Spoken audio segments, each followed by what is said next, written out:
সে নিজেও খাইতে পারে না, তার ছেলে সন্তান যা আছে তাদেরকে খাওয়াতে পারে না।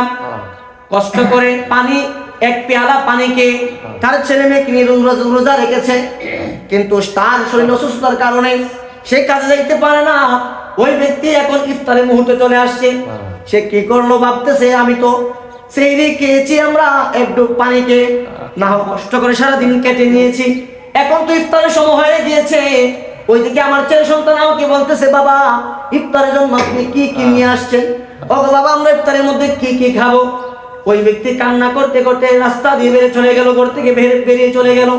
রাস্তা দিয়ে যাইতে যাইতে এক ধনাত্ম ব্যক্তি, মুসলমান, সেই ব্যক্তি কি? সেই ব্যক্তি মুসলমান। ওই ব্যক্তির দুয়ারের মধ্যে গেল, গিয়ে বললো, ভাই, ও ভাই, তুমি তো আমার মুসলমান ভাই, শোনো ভাইরে, আমি আর গতকাল রাত্রে এক পেয়ালা পানি দিয়ে আমি ইফতার সেহরি খেয়েছি। ও ভাই, আজকে কষ্ট করে ইফতার আমি যখন সেহরি খেয়েছি, সারাদিন চলে গিয়েছি, আমরা রোজা রেখেছি।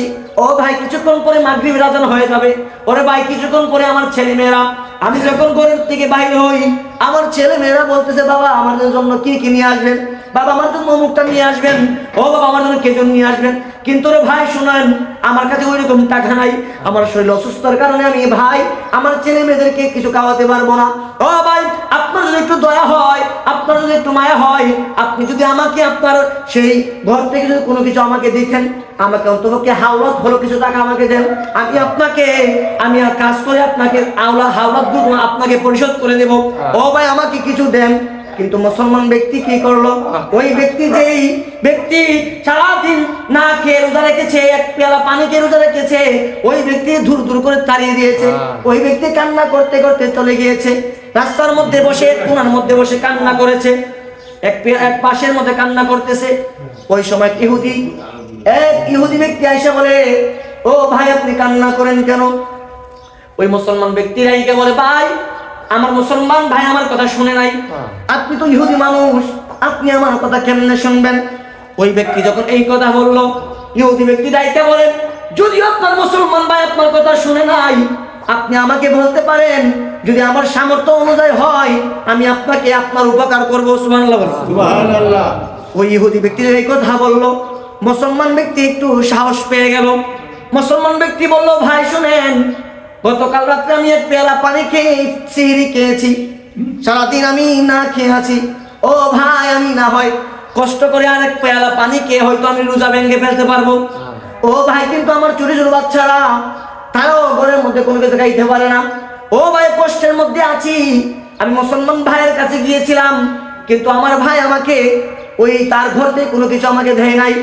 ও ভাই, আপনি এখন আমার ভাই তো আমাকে ফিরে দিয়েছে, এই জন্য কষ্টে আমি কান্না করতেছি। ও ভাই, আমি কান্না করতেছি রে ভাই, কিন্তু আমার মুসলমান ভাই আমাকে সাহায্য করে নাই। আপনি তো ইহুদি মানুষ, আপনি আমাকে কিভাবে সাহায্য করবেন? তখন ইহুদি ব্যক্তিরা এটা বলে, ওরে ভাই, যদিও আপনার মুসলমান ভাই আপনাকে সাহায্য করতে না পারে, কিন্তু আমি তো ইহুদি, আমি তো মানুষ। ওরে ভাই, আমি আমার পক্ষ থেকে আপনার জন্য আজকের যা খাবার প্রয়োজন, আমি ইহুদি ব্যক্তি হইয়া আপনার ইফতার সহ আপনার একদিনের খাবার যা আছে, আমি ইহুদি ব্যক্তি আপনাকে দিয়ে দিলাম। এই কথা যখন দেখলেন, ওই ব্যক্তি এই ইফতারি এবং একদিনের খাবার নিয়ে যখন বাড়ির মধ্যে চলে গিয়েছে, রাত্রে যখন গভীর রাত হয়ে গিয়েছে, ওই মুসলমান ব্যক্তি, যেই ব্যক্তি আরেক মুসলমান ব্যক্তিকে সাহায্য করে নাই, ওই ব্যক্তি স্বপ্নের মধ্যে দেখতেছে যে যেই ব্যক্তি রোজা রেখেছে, যার কাছে সাহায্য চেয়েছিল, ওই ব্যক্তি তো সাহায্য করে নাই। যে ব্যক্তি সাহায্য করে নাই, সে স্বপ্নের মধ্যে দেখতেছে আল্লাহ সুবহানাহু ওয়া তাআলা তার জন্য জাহান্নামের মধ্যে একটি ঘর বানিয়েছেন। কি বানিয়েছেন? জাহান্নামের মধ্যে একটি ঘর বানিয়েছেন। ওই ঘরের মধ্যে যে ব্যক্তি দান করে নাই, ওই ব্যক্তিকে নিয়ে ওই ঘরের মধ্যে আগুনের মধ্যে নিক্ষেপ করতেছে। ওই ব্যক্তি হাউমাউ করে কান্না করতেছে। আর এক পাশে রাইকা দেখে বেহেশতের মধ্যে একটা ঘর বানানো হয়েছে। ওই ঘরের মধ্যে যে ইহুদি ব্যক্তি দান করেছিল, ওই ইহুদি ব্যক্তিকে আল্লাহ সুবহানাহু ওয়া তাআলা জান্নাতের মধ্যে একটি ঘর দিয়ে দিয়েছে।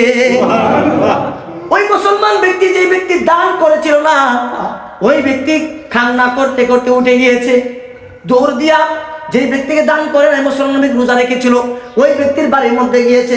যাই বলে, ভাই, আমি আপনাকে দান করতে পারি নাই, ভাই আপনি আমাকে মাফ করে দেন। তাআলা জান্নাতের মধ্যে একটি ঘর দিয়েছেন। কি দিয়েছেন? ঘর দিয়েছেন। কিন্তু আমি মুসলমান আপনাকে দান করতে পারি নাই। এই জন্য আল্লাহ সুবহানাহু ওয়া তাআলা আমার জন্য জাহান্নামের মধ্যে একটি ঘর বানিয়েছেন। ওই জাহান্নামের মধ্যে আমাকে ফালাবেন। ওরে ভাই, আপনি যদি মাফ না করেন তাহলে আল্লাহ সুবহানাহু ওয়া তাআলা সত্যি সত্যি আমাকে জাহান্নামের মধ্যে ফেলে দিবেন। ও ভাই, আপনি আমাকে মাফ করে দেন। আমি ওই যে রোজাদার ব্যক্তি বলছে আমি আপনাকে মাফ করতে পারবো না। তবে হ্যাঁ, শুনেন, সেই ব্যক্তি ইহুদি হয়ে আমাকে দান করেছে, আপনি মুসলমান হয়ে আমাকে দান করতে পারেন নাই। ও ভাই, ওই ব্যক্তি যেহেতু ইহুদি হয়ে আমাকে দান করেছে, আপনি ওই ইহুদির কাছে গিয়ে মাফ চান। ইহুদি যদি আপনাকে মাফ করে দেয় তাহলে আপনার জান্নাত, আল্লাহ পাক আপনাকে জান্নাত দিয়ে দিবে। ওই ব্যক্তি কি করলো? ইহুদির কাছে গেল, যায় বলল, ভাই গতকাল রাতে আমি দেখলাম আপনার জন্য আল্লাহ পাক জান্নাত দিয়েছেন। ও ভাই, আমি তো মুসলমান ভাইকে আমি সাহায্য করতে পারি, টাকা আমার ছিল কিন্তু সাহায্য করতে পারি নাই, তাকে ইফতার খাওয়াতে পারি নাই। টাকা আমার অটল ছিল, টাকা আমার অনেক ছিল, কিন্তু তাকে ইফতার করাতে পারি নাই। ভাই, আমার রিয়া অহংকারের জন্য, আমার ভিতরের মধ্যে থাকার পরের জন্য আমি ওই ব্যক্তিকে ইফতার করাতে পারি নাই। ও ভাই শুনেন, আপনি যেহেতু আমার মুসলমান ভাইকে, ইহুদি হয়ে যেহেতু মুসলমান ভাইকে আপনি ইফতার করিয়েছেন, ও ভাই শুনেন, আমি আজকে আপনার যে কালকে যে ইফতারি ওই মুসলমান লোককে দিয়েছিলেন, আজকে আমি তার দ্বিগুণ আপনাকে টাকা পয়সা দিব, আপনি আমাকে মাফ করে দেন। সুবহানাল্লাহ। কিন্তু ইহুদি ব্যক্তি বলে, না না, আমি আপনাকে মাফ করতে পারবো না। আরে ভাই, আমি একজনকে ইফতারি করার কারণে আল্লাহ পাক আমার জন্য জান্নাত দিয়েছে, আমি নিজেও স্বপ্নে দেখেছি। আল্লাহ সুবহানাহু ওয়া তাআলা একে বলে, ও বান্দা, তুমি ইহুদি হয়েছো, তুমি আমি আল্লাহকে এরকম পরিমাণ ভালোবাসো না, আমি নবীকে, আমার নবীকেও তোর পরিমাণ তুমি ভালোবাসো না। তবে শুনো, তুমি যদি মুসলমান হয়ে যাও, গতকাল রাত্রে যে ব্যক্তিকে তুমি ইফতার করিয়েছো, ওই ব্যক্তির জন্য, তোমার জন্য জান্নাত তৈরি করেছি আমি আল্লাহ, ওই জান্নাত তোমাকে দিতে চাই, তুমি যদি মুসলমান হয়ে যাও। ওই ইহুদি ব্যক্তি বলে, আল্লাহ যখন আমাকে এই কথা সংবাদ জানালেন, আমি ওই সময় কালেমা পড়া মুসলমান হয়ে গিয়েছি। ওই ব্যক্তিটাই কে বলেন, ও ভাই শুনেন, আমি কিন্তু মুসলমান হয়ে গিয়েছি। ভাই, আমি আপনাকে আর মাফ করতে পারবো না, আমিও ওই যে দান করেছি এই দানের পরিমাণও আপনার থেকে নিতে পারবো না। ভাই, আপনি চলে যান। ওই ব্যক্তি কান্না করতে করতে চলে গিয়েছে। কান্না করতে করতে আল্লাহর দরবারে সে মাফ চাইতেছে। আল্লাহ সুবহানাহু ওয়া তাআলা বলেন, বান্দা, ও বান্দা, তুমি আমাকে রাজি খুশি করতে হলে টাকা পয়সা ধন দৌলত দিয়ে রাজি খুশি করতে পারবে না। শোনো, তবে আমার মহাব্বতে কোনো কিছু দান করলে ওই মহাব্বতের দান আমি আল্লাহর কাছে কোটি কোটি টাকার চাইতে আরো বেশি দামি যেন। সুবহানাল্লাহ। তাহলে বোঝা গেল কি, আমরা আজকে একজনকে ইফতার করার কারণে ইহুদি ব্যক্তি যদি জান্নাত পাইতে পারে, ইহুদি ব্যক্তির জান্নাতের মধ্যে একটি ঘর পাইতে পারে, আজকে আমরা তো মুসলমান, আমরা যদি মানুষদেরকে ইফতার করাই, সিহরি খাওয়াই, আপনার আমার জন্য জান্নাত আছে কি নাই? বলেন, আছে কি নাই? আছে। আল্লাহ সুবহানাহু ওয়া তাআলা আপনাকে আমার কতটুকু ভালোবাসেন, কতটুকু মহব্বত করেন। আল্লাহ সুবহানাহু ওয়া তাআলা বলেন, ও বান্দা শুনো, সারাটা জীবন তুমি গুনাহ করেছো, তুমি তোমার জন্ম থেকে এই পর্যন্ত গুনাহ করতে করতে করে আসছো। ও বান্দা শুনো, তুমি গুনাহ করো, তোর বান্দা, তুমি রমজান মাস আসার আগে তুমি যখন তাওবা করে, তুমি যখন তোমার পাপ মোচন করার জন্য আমি আল্লাহর দরবারে হাত তোলো, আল্লাহর দরবারে তুমি যখন হাত তুলে ফেলো, ও বান্দা, তুমি আমার দরবারে হাত তুলতে দেরি হয়, আমি আল্লাহ তোমাকে মাফ করতে দেরি করি না। বুঝি আল্লাহ আপনি আমাদের কতটুকু পরিমাণ মাফ করেন। আল্লাহ তোমার গুনাহ যদি সাগর পরিমাণ হয়, সাগরের শুধু সাগর পরিমাণ না, সাগরের পানি যেরকম আছে, যতটুকু পরিমাণ আছে ওই পরিমাণ যদিও আমাদের গুনাহ হয়, আল্লাহ বলে আমার সমুদ্র এমন সমুদ্র, দুনিয়ার কোন সমুদ্র আমার সমুদ্রের তুলনা করতে পারবে না। ওরে বান্দা, আমি একটুকু পরিমাণ আমি মানুষদেরকে 1% পরিমাণ মানুষদেরকে মায়া মহব্বত দিয়েছি। ওই মানুষ এক মানুষের জন্য জান দিতে পারে, এক মানুষের জন্য জান প্রাণ দিতে পারে। ওই বান্দা শুনো, আমি আল্লাহর কাছে 99 ভাগ আমি রেখেছি। ওই আল্লাহ, আমি কেমন আল্লাহ, আমার সাথে কোনো সমুদ্র তুলনা করতে পারবো না। আমি আল্লাহ ইচ্ছা করলে তোমাকে মাফ করে দিতে পারি, কিন্তু আমি আল্লাহ কারো কাছে কৈফিয়ত দিতে হয় না। আচ্ছা, আল্লাহ যদি মাফ করে আল্লাহকে কবে দিতে হবে? আজকে আমি যদি বলি আপনাকে মাফ করে দিয়েছি, আপনি বলতে পারবেন আপনি কেমনে মাফ করলেন, কেমনে মাফ করলেন, কিসের জন্য মাফ করলেন, আপনি প্রশ্ন করতে পারবেন। কিন্তু আল্লাহ যদি মাফ করে, আল্লাহ বলে আমি যদি মাফ করি, আমি আল্লাহর কাছে কেউ কমপ্লেন জানাতে পারবে না। আল্লাহ সুবহানাহু ওয়া তাআলা কেমন ভালোবাসেন, অনেক গুনাহ করি, গুনাহ করতে করে শেষ করে ফেলেছি।